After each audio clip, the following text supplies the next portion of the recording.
नाजरीन अस्सलाम वालेकुम। IAD टुडे के खबरनामे में आपका खैर मकदम करते हैं। आइए बढ़ते हैं तफसीलात की तरफ।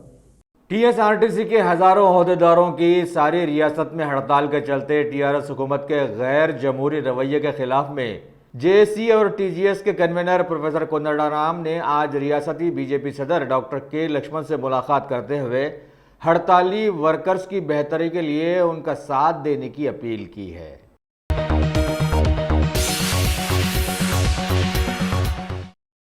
तेलंगाना के वज़ीर ज़राअत S निरंजन रेड्डी ने रियासती किसानों के तई हुकूमत के फलाही इक़दामात की तफसीलात बतलाते हुए कहा कि एक ऐसे मौके पर जबकि सारी रियासत में ज़राअत ज़वाल का शिकार बन गई थी, CM KCR की काविशों से अभी कुछ बेहतर नताइज आए हैं। हुकूमत ने किसानों के लिए 12 से 13 हज़ार करोड़ का बजट मुख्तस किया है, जबकि मरकज़ की मदद सिर्फ 20% है और रियासती हुकूमत किसानों से खरीदी करते हुए भरपूर मदद भी कर रही है। ప్రాజెక్టులకు ఇచ్చే సబ్సిడీ నేరుగా రైతాంగానికి ఇచ్చేది 5,000 కోట్లు ఇవి అయిపోయినాయా? ప్రాజెక్టులు కట్టిన ఘట్టంగా ఇంకా రేపు జరిగే పనికి మొదలు పెట్టుకున్నటువంటి ప్రాజెక్టులకు సగటున 25,000 కోట్ల రూపాయలు ఖర్చు అవుతుంది ఒక సంవత్సరం. పవర్ ఫైనాన్స్ కార్పొరేషన్ ద్వారా కావచ్చు, బడ్జెట్ అమౌంట్ ద్వారా కావచ్చు, మనం తెచ్చిన అప్పుల ద్వారా కావచ్చు. ఇవి ఆలోచన తీసుకురా పెట్టేది ప్రభుత్వం. లెక్కేయండి ఇప్పుడు మొత్తం ఎంత అవుతుందో అయ్యా. దాదాపు 60,000 కోట్ల రూపాయలు మొత్తం 50 నుంచి 60,000 కోట్ల రూపాయలు మొత్తం లెక్కేస్తే భారతదేశంలో 5-6 కోట్ల రూపాయలకు మించి ఏ రాష్ట్ర ప్రభుత్వం కూడా వ్యవసాయ శాఖ మీద ఖర్చు పెడతలేదు. ఇది మీకు తెలవాలి. రాష్ట్రంలో దేశంలోని ఇతర రాష్ట్రాల కంటే 5 నుంచి 10 అంతలు ఎక్కువ డబ్బు కేటాయింపు ఖర్చు తెలంగాణ రాష్ట్రంలో సేద్యపు రంగానికి జరుగుతున్నది. అందుకోసం వీటిని దృష్టిలో పెట్టుకొని మన వ్యవసాయం ఉన్నంతలో లాభసాటిగా ఎట్లా జరగాలి, తక్కువ పెట్టుబడులతోనే ఎక్కువ లాభాలు ఎట్లా తీయాలి, మంచి విత్తనాన్ని ఎట్లా సమకూర్చుకోవాలి, మార్కెటింగ్ విధానం ఎట్లా ప్రభుత్వం అవలంబిస్తున్న దానివల్ల మనకు కొనుగోలులో సమస్య లేదు, అమ్మకాల్లో సమస్య లేదు, నిల్వకు సంబంధించి గోడౌన్లను ఎట్లా వాడుకోవాలి, వీటి మీద రైతులకు నిరంతరం ఒక అధ్యయనం ఉండాలి, ట్రైనింగ్ ఉండాలి. రాబోయే రోజులలో ఈ సింగిల్ విండోలో ఒకసారి మళ్ళీ రేపు వచ్చేటువంటి రోజులలో ఈ కాల పరిమితి ముగిసినాక, ఎన్నికలు నిర్వహించినాక మొత్తం సహకార వ్యవస్థను మొత్తం కూడా మళ్ళొక్కసారి పటిష్టమైనటువంటి దారిలో తీసుకొని పోవాలని ముఖ్యమంత్రి గారి ఆలోచన. ఈ సహకార రంగాన్ని బలోపేతం చేస్తే రైతుల సహకార సంఘాలకు తోడుగా రైతులు పంటలు పండించేటువంటి రైతులు వాళ్ళ ఉత్పత్తులను అమ్ముకోవడానికి కూడా కొత్త సహకార సంఘాలను, ఫార్మర్స్ ప్రొడ్యూసింగ్ సెంటర్స్ అంటారు, FPCs అంటారు. ఇప్పుడు నాబార్డు వాళ్ళు దానికి ఎక్కువ ప్రాధాన్యత ఇస్తున్నారు, ట్రైనింగ్ ఇస్తున్నారు, నిధులు ఇస్తున్నారు. ఒక 100 మందో 200 మందో రైతులు ఏకమై ఒక సంఘంగా పెట్టుకొని ఒకే తరహా పంటను, ఉదాహరణకు గోపాల్పేట రెడ్డిగుంట ఏరియా మొత్తం 1,500 ఎకరాలు ఉంది. ఉదాహరణకు ఈ 1,500 ఎకరాలు शहर हैदराबाद के चादरघाट पुलिस हुदूद में वाक़ई यशोदा हॉस्पिटल की अक़ब वाली बस्ती के एक घर में खुफल तोड़कर एक बड़ी चोरी होने की खबर दी गई है। नामालूम चोरों ने घर से करीब 40 तोले सोने के जेवरात के साथ साथ बहुत सारा कीमती सामान भी पार कर दिया। शिकायत करने पर पुलिस ने केस दर्ज करके क्लूज टीम के साथ तहकीकात शुरू कर दी है।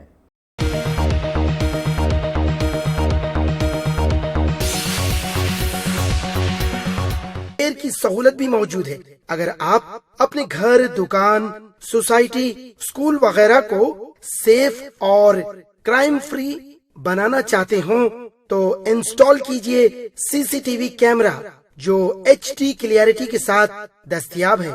गुज़िश्ता 10 साल से मुल्क भर में अपनी इन तमाम खिदमात को जारी रखते हुए आपके एतमाद को बरकरार रखने वाला नाम top selection computers, Vijaynagar colony beside Riyan hotel Hyderabad.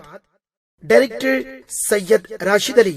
Phone 9849715954। Top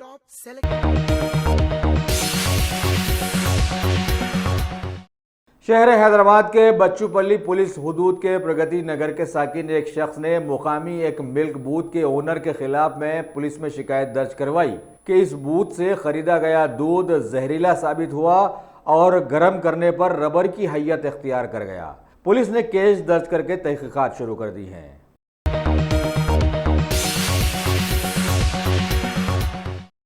सदर नशीन रियासती वक्फ बोर्ड मोहम्मद सलीम ने आज बाद नमाज जुमा बालापुर में मकबरे रोशनदौला की औकाफी अराजियात पर गैर मजाज कब्जों का मायना किया। उन्होंने पुलिस और रेवेन्यू काम को उनकी फौरी बर्खास्तगी की हिदायत दी। मीडिया से बातचीत करते हुए उन्होंने कहा कि वक्फ बोर्ड को इस अराजी पर गैर मजाज कब्जों की शिकायत मिली थी, चुनाचे उन्होंने खुद बनफसा नफीस हालात का जायजा लेने पहुंचे। उन्होंने कहा कि वक्फ बोर्ड औकाफी जायदादों पर कब्जे करने वालों के खिलाफ सख्त कार्रवाई करेगा और किसी को भी नहीं बख्शा जाएगा, खा वो किसी भी जमात से ताल्लुक रखता हो या कितना ही ताकतवर हो। गुम्बज़ा है, यहाँ पर ईदगाह बालापुर ईदगाह है, मस्जिद है, ग्रेवयार्ड से हम लोग इंस्पेक्शन करने निकले पूरा। तो यहाँ पर देख के अफसोस हो रहा है कि क्योंकि वफ़ की लैंड रहती है। खैर मस्जिद वाले तो अच्छा काम कर रहे हैं, ईदगाह वगैरह प्रोटेक्ट कर रहे हैं वो लोग सब, हर चीज़ जो है। तो इंशाल्लाह जो है हम लोग वक्फ बोर्ड में बैठ के CEO और हम लोग ऑफिसर सब मिल के जो है बोर्ड मीटिंग में भी रखेंगे। ये चीज़ को रख के जो है ना, वक्फ प्रॉपर्टी ऑलवेज वक्फ रहती, क़यामत तक वक्फ रहती। कोई भी अगर कब्ज़ा कर रहे भी तो जो है ना टेम्पररी खुश हो जाने का रहता कि अपनी जगह है बोल के, क्योंकि ग्रेवयार्ड है, गुम्बज़ा है, यहाँ पर हर चीज़ है। सब लोग देख रहे हैं, कोर्ट भी देख रहा है, हर चीज़ देख रहे हैं। सब हम बात करेंगे वक्फ बोर्ड में बैठ के, हम लोग जो है ना इसका डिस्कशन करके स्टैंडिंग काउंसिलों को सबको बुला के करके इस पर सीरियस लेंगे और जो है ना वक्फ प्रॉपर्टी हमारी हम बराबर हासिल करके रहेंगे। रोशनदौला के तहत कितनी वक्फ प्रॉपर्टी है? 6 एकड़ 18 गुंटे है। इसके अतराफ में जो बाउंड्री मार ली है, ये कौन लोग करे? ये कौन लोग करे वही आइडिया नहीं है, कौन लोग करे मतलब इसका आप चेयरमैन है, आपको आइडिया नहीं है? नहीं, डिफेंस वाले बाजू से जो लोग बाउंड्री उठाए, डिफेंस वाले अलग है। वो तो डिफेंस वाले अपने हिसाब से उनकी प्रॉपर्टी में उठा लिए, उसकी बाउंड्री अपने को भी लग रही। ये लैंड जो भी इंक्रोच करे, लक्ष्मण रेड्डी साहब बोल के है, कहते कौन जो भी है, हम इसके ऊपर हम भी कानूनी कार्रवाई करेंगे, हम खामोश नहीं बैठेंगे। इतना कंस्ट्रक्शन होगा यहाँ पे, अभी तक वक्फ बोर्ड को इत्तला नहीं है। वक्फ बोर्ड को इत्तला है, कोर्ट में केस चल रहा, सीनियर एडवोकेट को लगाए वहाँ पर। इसके ऊपर प्रकाश रेड्डी को भी हम लोग अपॉइंट करें, सीनियर एडवोकेट को, स्टैंडिंग काउंसिल के अलावा भी। वक्फ प्रॉपर्टी को हम छोड़ेंगे नहीं, वक्फ प्रॉपर्टी ऑलवेज वक्फ है। जो लोग इसको परचेस करें, खरीदी कर रहे हैं, उनके लिए कुछ बोलेंगे आप? नहीं, कोई भी खरीद नहीं कर सकते है वक्फ प्रॉपर्टी। कोई भी खरीदी करे तो टेम्पररी रहता हो, लॉन्ग टाइम पे कोई भी हासिल नहीं कर सकते प्रॉपर्टी को, क्योंकि कोर्ट में केस है। इसको हम सीरियस, हम भी सीनियर एडवोकेट्स को रख के जो है ना हम विकेट कराएंगे केस को।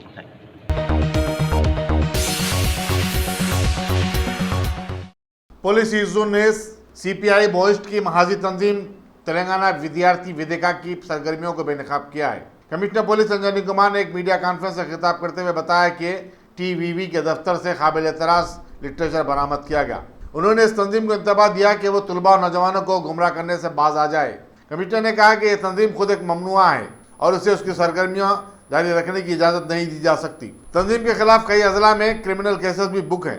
प्रेस कॉन्फ्रेंस में joint commissioner CS Avinash Mohanty, additional DCP east zone Govind Reddy और additional deputy commissioner police task force Chaitanya Kumar भी मौजूद थे। नमस्कार। पिछले कुछ दिनों में नेबरिंग डिस्ट्रिक्ट और वहां से इंफॉर्मेशन मिलने के बाद हैदराबाद ईस्ट जोन में एक जॉइंट ऑपरेशन में तेलंगाना विद्यार्थी वेदिका TVV, जो कि CPI माओइस्ट का एक फ्रंटल ऑर्गेनाइजेशन है और जो गवर्नमेंट के तरफ से बैंड ऑर्गेनाइजेशन की लिस्ट में आता है, उसके एक्टिविटीज को नोटिस में आया हम लोगों के। जैसा कि आप जानते हैं, CPI माओइस्ट ऑर्गेनाइजेशन, उनका विश्वास डेमोक्रेसी में नहीं रहता है। CPI माओइस्ट और उनके पूरे फ्रंटल ऑर्गेनाइजेशन वायलेंस के से पॉलिटिकल पावर चाहते हैं, हिंसा। जबकि आपको मालूम है कि हिंसा से पॉलिटिकल पावर कहीं नहीं आता। कम्युनिस्ट कंट्री के जो फादरलैंड है, सोवियत यूनियन, जहां 50 साल तक 60 साल तक कम्युनिस्ट रूल रहा, वो कंट्री भी 1989-90 में कोलैप्स किया। तो कम्युनिस्ट रूल वायलेंस से कहीं भी नहीं सक्सेसफुल हुआ है। तेलंगाना विद्यार्थी वेदिका और इसके जो लीडरशिप है, जिनके बारे में इंक्रिमिनेटिंग एविडेंस हमारे सर्च टीम को मिला, जिसमें कि पार्टी लिटरेचर, सीपीआई माओइस्ट के पार्टी लिटरेचर और इलेक्ट्रॉनिक स्टोरेज डिवाइस जैसे memory card, SIM card, laptop, और उसके अलावा लिटरेचर, पार्टी लिटरेचर जैसे एक संदेश, एक मैसेज जो कि सीपीआई माओइस्ट ऑर्गेनाइजेशन का एनिवर्सरी पे निकाला गया था और जिसमें यंग यूथ को वायलेंस के लिए इंसाइट कर रहे थे लोग। ये पूरे ऑर्गेनाइजेशन और इनके लीडर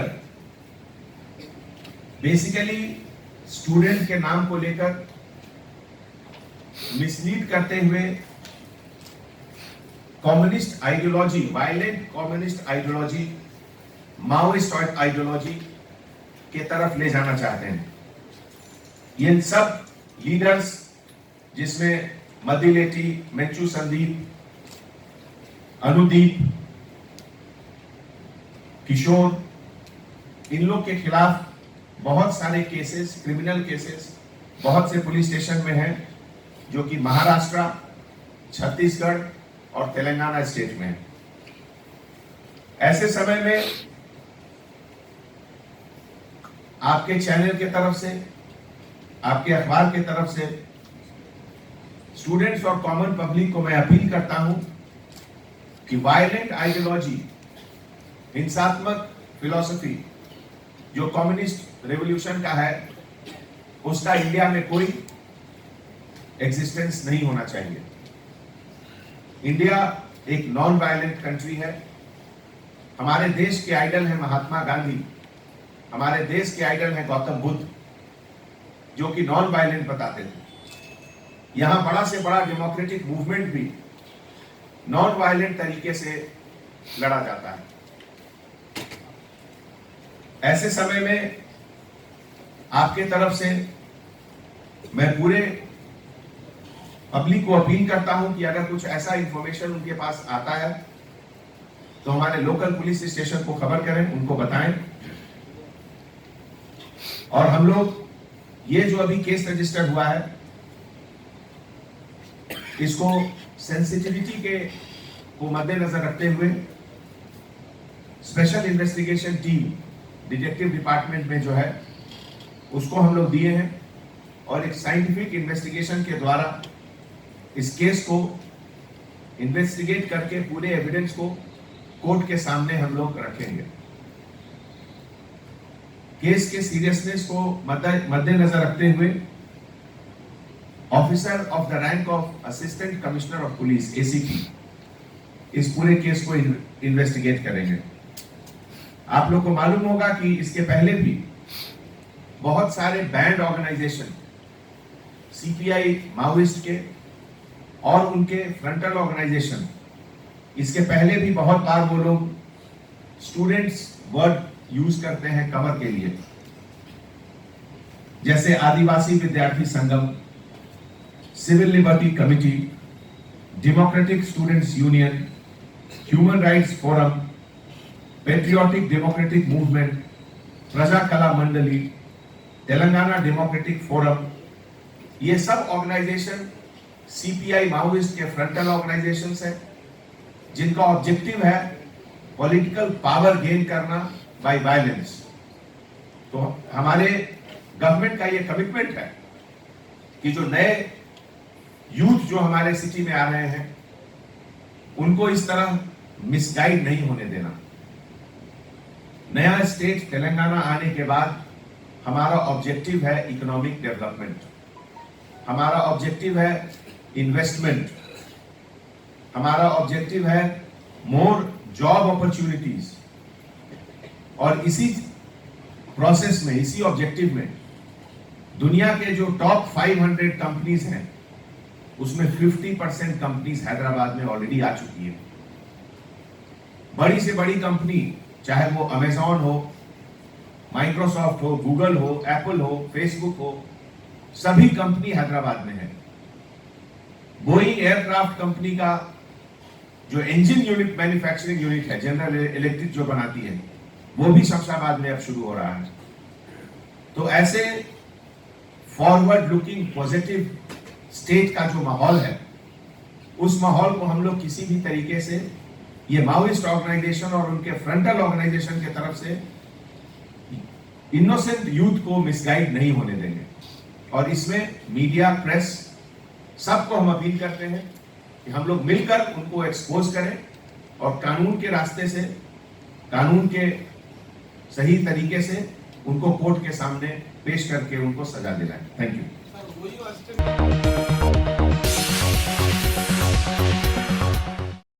तेलंगाना प्रदेश कांग्रेस कमेटी के सेक्रेटरी जी निरंजन ने आज एक प्रेस मीट में बतलाया कि भारत पर कुर्बान हो जाने वाले साबिका वजीर आजम आन जहानी राजीव गांधी सद्भावना कमेटी की जानिब से हर साल निकाली जाने वाली 28वीं राजीव सद्भावना यात्रा साल रवां 12 अक्टूबर को हैदराबाद के तारीखी चार मीनार से निकाली जाएगी। साबिका में इस मौके पर पीसीसी प्रेसिडेंट राहुल गांधी ने साबिका सीएम रोशैया को अवार्ड से नवाजा था और इस बार इस यात्रा के chief guest TPCC incharge RC Kuntaiah को बनाया गया है। इन्होंने आवाम से अपील भी की कि इस यात्रा को ज्यादा से ज्यादा तादाद में शरीक होकर कामयाब बनाएं। स्वर्गीय श्री राजीव गांधी गारू 1990వ సంవత్సరంలో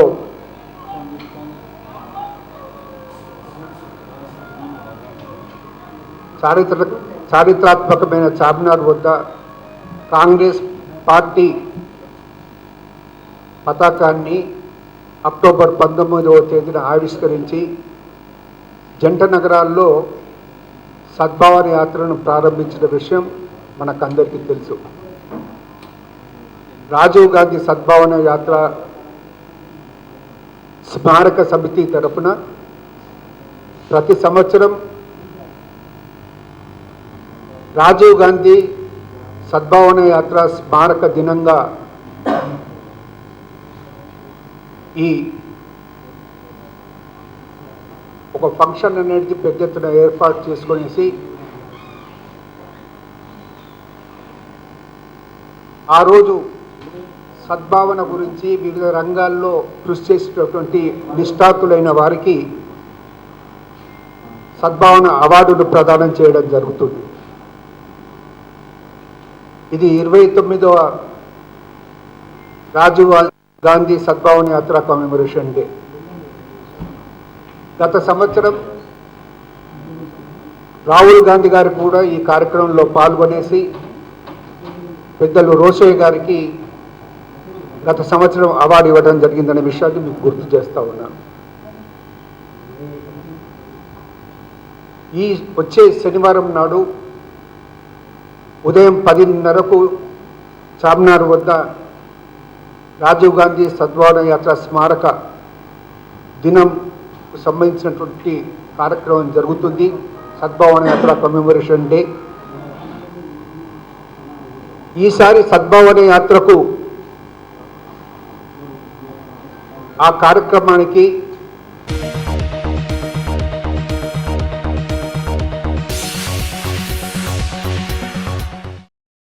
top selection computers.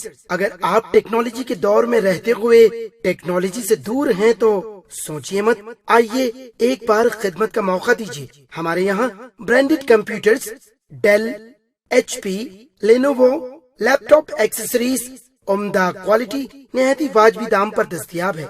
School, college, corporate, office वगैरह में बल्क क्वांटिटी में सप्लाई की जाती है। इसके साथ साथ हमारे यहाँ माहिर टेक्नीशियंस की निगरानी में रिपेयर की सहूलत भी मौजूद है। अगर आप अपने घर, दुकान, सोसाइटी, स्कूल वगैरह को सेफ और क्राइम फ्री बनाना चाहते हो तो इंस्टॉल कीजिए CCTV कैमरा जो HD क्लियरिटी के साथ दस्तयाब है।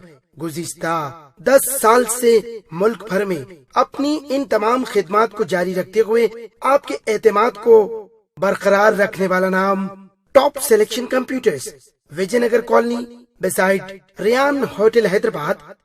Director Syed Rashid Ali. Phone 9849715954। Top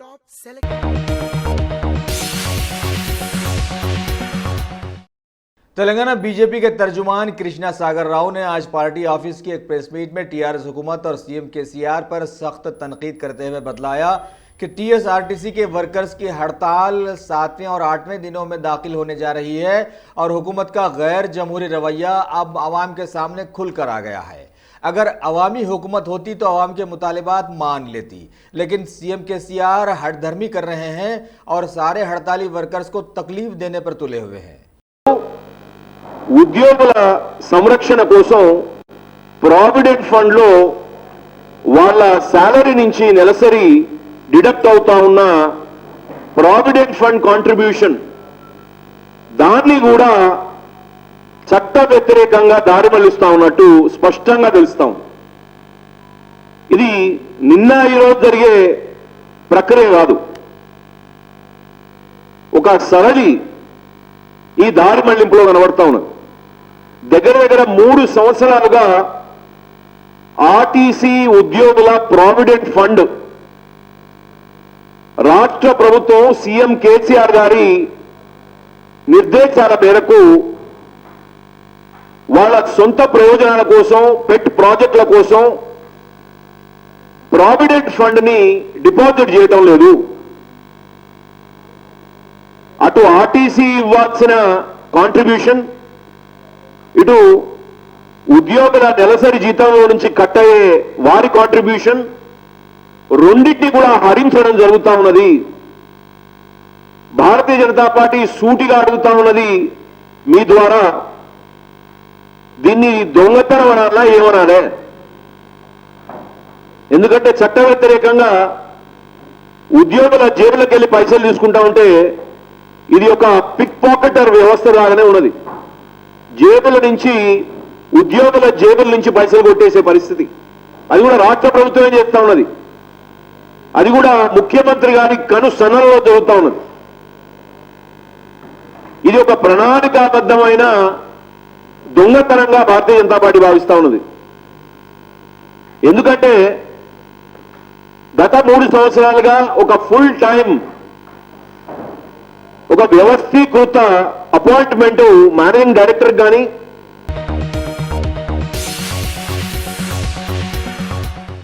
Telangana Congress के इंचक और ट्रेड यूनियन लीडर जनक प्रसाद ने आज गांधी भवन के एक प्रेस मीट में टीएसआरटीसी के हड़ताली वर्कर्स के साथ इजहार यगानिगत करते हुए कांग्रेस की जानिब से उन्हें भरपूर तायद देने का ऐलान किया है और इनकी हक तलफियों को टीआरएस हुकूमत से आखिरी दम तक मनवाने का उन्हें तयख्खुन भी दिया। ప్రభుత్వ రంగంలోనే ఉండాలని ఐఎన్టీసీ ప్రకారంగా నడుస్తుంది. దురదృష్టవశాత్తు రాష్ట్ర ముఖ్యమంత్రి గారు ఇదేదో రాజకీయపరమైనదని లేదా ప్రభుత్వ వ్యతిరేకపరమైనదని ఒక తప్పుడు భావనలో ఉన్నారు. ఆయన కూడా కార్మిక శాఖ మంత్రిగా పనిచేశాడు, ఆయన కూడా ట్రాన్స్పోర్ట్ మినిస్టర్గా పనిచేశాడు. కార్మికుల చట్టాలు తెలుసు. ఇండస్ట్రియల్ డిస్ప్యూట్ యాక్ట్ ని పూర్తిగా ప్రభుత్వం వైలేట్ చేసింది. ట్రేడ్ యూనియన్ యాక్ట్ ని తుంగలో దొక్కింది. ఆఖరికి నెల మొత్తం కార్మికులు పనిచేస్తే వాళ్ళకి ఇవ్వాల్సినటువంటి వేతనాలు పేమెంట్ ఆఫ్ వేజెస్ యాక్ట్ ప్రకారంగా 10వ తారీఖు లోపల పే చేయాలన్నప్పుడు కూడా ప్రభుత్వమే చట్టాన్ని వైలేట్ చేసినట్టే ఎంతో దౌర్భాగ్యం అనిపించున్నాను.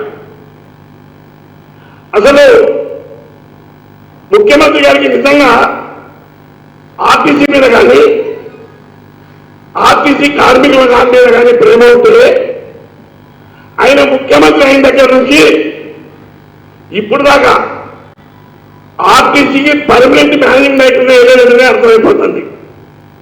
ఆయన మనసులో ఒక ఆలోచన ఉంది.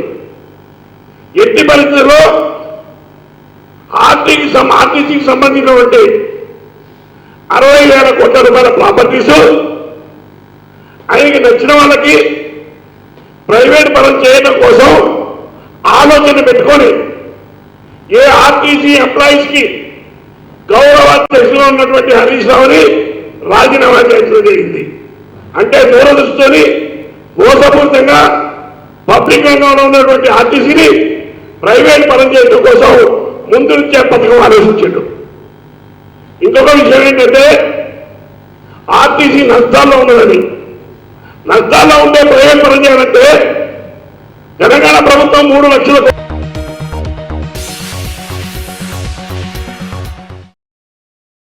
चीन के सदर जी जिनपिंग का आज चेन्नई में आमद पर जबरदस्त इस्तकबाल किया गया।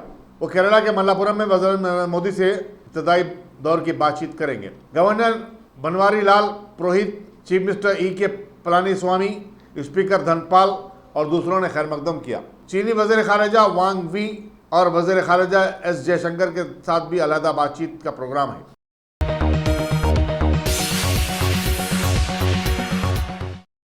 वज़ीर दिफा राजनाथ सिंह ने अपने दौरे फ्रांस को कामयाब करार दिया और कहा कि इससे दोनों ममालिक के दरमियान ताल्लुकात और भी मुस्तकम हुए हैं। वाज़ेह है कि उन्होंने अपने दौरे में फ्रांस से पहला राइफल तैयारा भी हासिल किया। फ्रांस तमाम 36 तैयारे 2022 तक डिलीवर कर देगा। वज़ीर दिफा ने फ्रांस के सदर एनुअल मैक्रोन से भी बातचीत की। चाहे जिसको जो कहना हो कहे, जो मुझे उचित लगा वो मैंने किया। भविष्य में भी जो उचित लगेगा वो मैं करूंगा। तो राफेल की हिंदुस्तान और हाँ नहीं मैं हमारी आस्था है एक कोई न कोई एक सुपर पावर है। मैं छोटा बचपन से ही उसे मैं मानता आया हूँ और मुझे लगा भारत राष्ट्र जिसके लिए हम लोग काम कर रहे हैं, जिसे हम एक महान राष्ट्र बनाना चाहते हैं, जिसे हम सुपर पावर बनाना चाहते हैं, यदि उसके लिए एक ऐसी कोई फाइटर प्लेन मिल रही है जिससे कि हमारे वायुसेना की मारक क्षमता जो कम्बैट कैपेबिलिटी यदि बढ़ रही है तो ये तो हमारे लिए खुशी की बात है। नहीं, मैं समझता हूँ कि कांग्रेस में भी इस मुद्दे पर डिवीजन रहा होगा, आम सहमति नहीं रही होगी। पूजा करने पर कोई आपत्ति नहीं होती। मैं कहता हूँ कि यदि कोई दूसरे धर्म का मानने वाला होता तो वह भी अपने धर्म से जो धार्मिक उसकी एक पद्धति होती है पूजा करने की, उससे उसकी वो पूजा कर सकता था, चाहे वो मुस्लिम होता चाहे क्रिश्चियन होता, हमको कोई आपत्ति नहीं होती, हम उसका स्वागत करते। मुस्लिम तरीके से भी होती है, नहीं कोई भी किसी तरीके से करता तो मुझे कोई आपत्ति नहीं होती। पहला हथियार है जिसको लेकर भारत में जनता सेलिब्रेशन की, जनता उत्सव के तौर पर इसलिए मनाया कि स्वाभाविक रूप से सबको लग रहा है कि ये इसके परिणाम स्वरूप हमारे भारत की सेना की, चाहे वायुसेना हो, चाहे हमारी आर्मी हो, चाहे नेवी हो, इन सब सारी जो हमारी विंग्स हैं इनकी ताकत बढ़ रही है। तो स्वाभाविक रूप से तो सर पहला राफेल देश को गौरव की अनुभूति भारत कब पहुंचेगा? पहला राफेल कब पहुंचेगी? पहले अप्रैल तक, मैं समझता हूं कि 7 अप्रैल मई तक 7 राफेल भारत में आ जाएंगी। इस समय वहां पर हमारे बहुत सारे एयरफोर्स के पायलट्स जो है ट्रेनिंग हासिल कर रहे हैं। लेकिन वो राफेल जो है सुपरसोनिक की स्पीड से चलने वाली है। 1800 किलोमीटर पर आवर चलने की उसकी क्षमता है।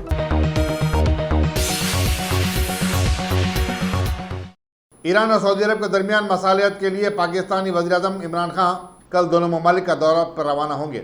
वो पहले तेहरान जाएंगे जहां वो ईरान के सदर हसन रूहानी से इतवार को बातचीत करेंगे। वो फिर वहां से सऊदी फरमारवा से मुलाकात के लिए रियाज रवाना होंगे। वज़ारत ख़ारिजा के तर्जुमान मोहम्मद फैसल के मुताबिक सऊदी वलीयत मोहम्मद सलमान की हिमा पर उन्होंने ईरान और सऊदी अरब के माबैन कशीदगी को ख़त्म करने की कोशिशों का आगाज़ किया है।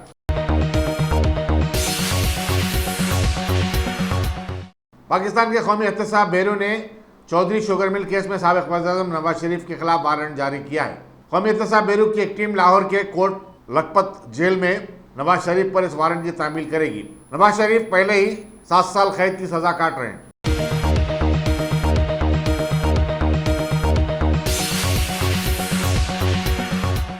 अगर आपने हमारे चैनल को सब्सक्राइब नहीं किया है तो आपको यहाँ सब्सक्राइब बटन दिख रहा है, उसे क्लिक करिए और सब्सक्राइब कीजिए और साथ ही साथ बेल आइकॉन को भी क्लिक करिएगा जिससे कि आपको ताज़ा अपडेट मिलते रहें।